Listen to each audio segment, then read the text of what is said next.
Magandang araw mga kaibigan. Bigyan natin ng reaction, opinion itong post ng ABS-CBN News.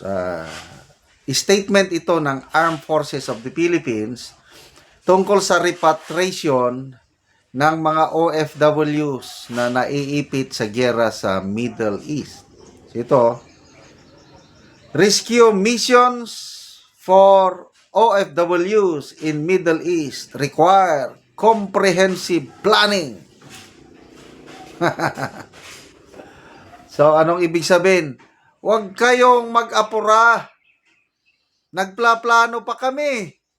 Planuhin namin ng gusto. Nagplaplano pa, ang ibang countries, nando na. Nailikas na. Ang atin, na world-class army daw, world-class AAP ba yun? Nagplaplano pa. Anyway, basa na tayo mga comments. Ito, isang retired general. Kilala ko ito, Carlos Kita. AFP. Yan, may payo. Hindi na sinasabi ang ganyang statement. Ang sabihin ninyo ay ang readiness ninyo to act immediately and what resources are needed. Correct. Kasi yung sabi mo, requires comprehensive planning. Para bang you're making an excuse. But kung sinabi mo, we are ready to move. These are the things that we need and if these are provided, then we go. Di ba ganon? Readiness. Kaya requires comprehensive planning. Lalong. Grabe. Tingnan natin yung reaksyon ng taong bayan. 11,000 ang nag-react. 10,000 ang tumatawa. 105 ang galit. 887 lang ang nag-like. So, wala pa pong 10% ang nag-like. So, more than 90% tinatawanan ang ating gobyerno, ang ating Armed Forces of the Philippines. Basa tayo sa comments. John Carlo Gonzales, from world-class army to comprehensive planning army. Ay, nako. Ito yung, may post ito. Sinabi ni Tatay Digong nung panahon niya. You do not give orders on the day of the storm. That is stupid. Wala kang ibigay na orders kasi ang orders na ibigay 2 or 3 days ahead. You do not give orders on the day of the war. Okay. Noong 2020, wala pa yung gera, nagsalita na si Tatay Digong. I think in Malacanang, tinawag niya ang country's leader. Sinasabi niya, there is danger sa mga kababayan natin sa OFWs. So I am asking Congress, I am asking you, sabi niya, may pera. Sabi ng Finance Secretary, we have money. Kung kinakailangang nakawin natin ang pera sa Central Bank, gagawin natin para lang ma-repatriate ang mga maiipit na kababayan natin sa Middle East. Sinabi niya yan. May napanood akong video, lumalabas. Kaya nakikita ko yung Pangulong Duterte, visionary. Hindi pa nangyayari yung problema, nakikita niya. Yan ang kaibahan sa itong ngayon, reactionary leader.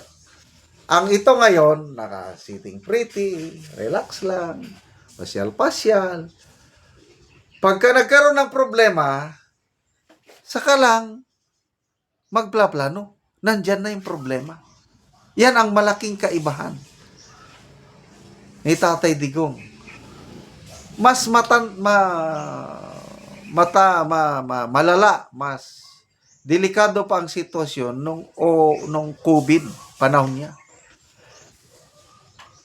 Dahil hindi mo nakikita yung kalaban, everyday may namamatay. Kaya lang, dahil sa magandang leadership ng ating Tatay Digong, dahil sa kanyang puso, tapang, malasakit, diskarte, lahat nandyan na sa kanya, nagawa niya yung largest repatriation of OFWs in our nation's history. More than 600,000 OFWs na repatriate from May 2020 to July of 2021. Ang daming nagpapatunay ngayon ng mga OFWs. Isa ko dyan, ang galing, libre lahat, walang trauma. Pagdating sa Pilipinas, 10 days, 14 days quarantine, libre lahat. First time na makatikim ako ng VIP treatment galing sa isang presidente na may tunay na puso malasakit sa mga OFWs.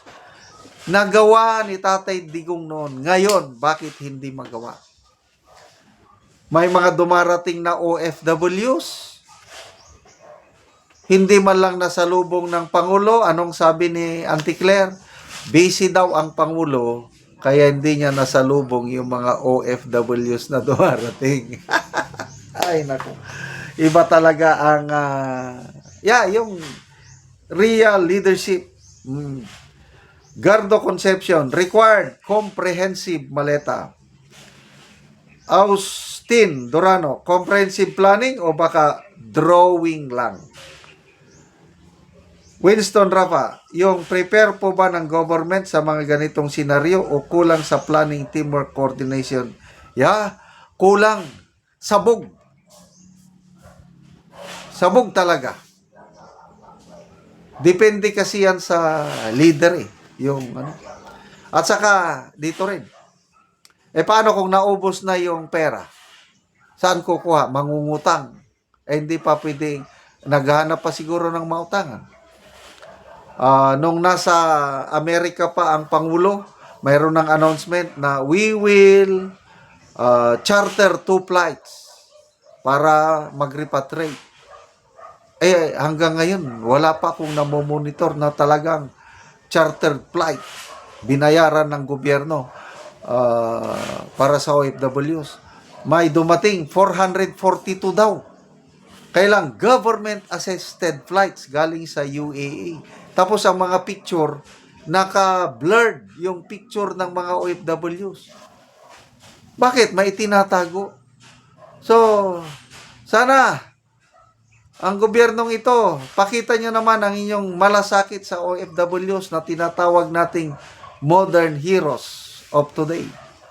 Salamat mga kaibigan sa inyong pagsubaybay sa ating channel. Nakakatulong kayo ng malaki sa tribong Talandig ng Bukidnon dahil ang sweldo natin sa channel na ito is pantulong sa Talandig tribe. Namimigay tayo ng libreng yero at pako para makapagpatayo sila ng mas maayos na tirahan. Panoorin nyo ang video na ito. Ani ang natagaan namo og yero, so mag-atop na ni siya karon.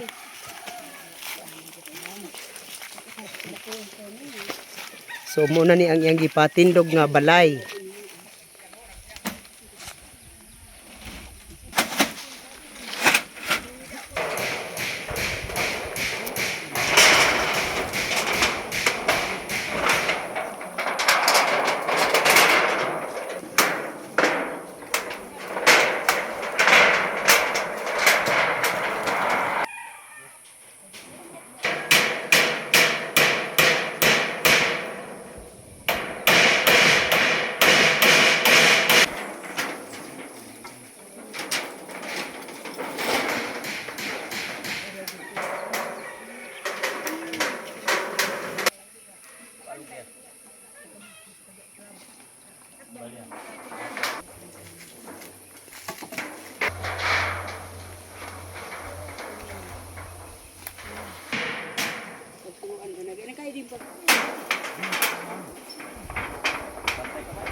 O karon naman nagyud sa pag-atop ang among gihatag nga yero. Salamat sa Ginoo sa nagtabang sa sin nga nakabalay na gid ko karon. Oo. Una-una nakigpuyo ra gid ko sa akong ugangan ug karon nakabalay na gid ko. Oo, so pila ka buok imong anak? isa pa ang mga anak. Isa pa. Oh. Oo, so salamat kaayo.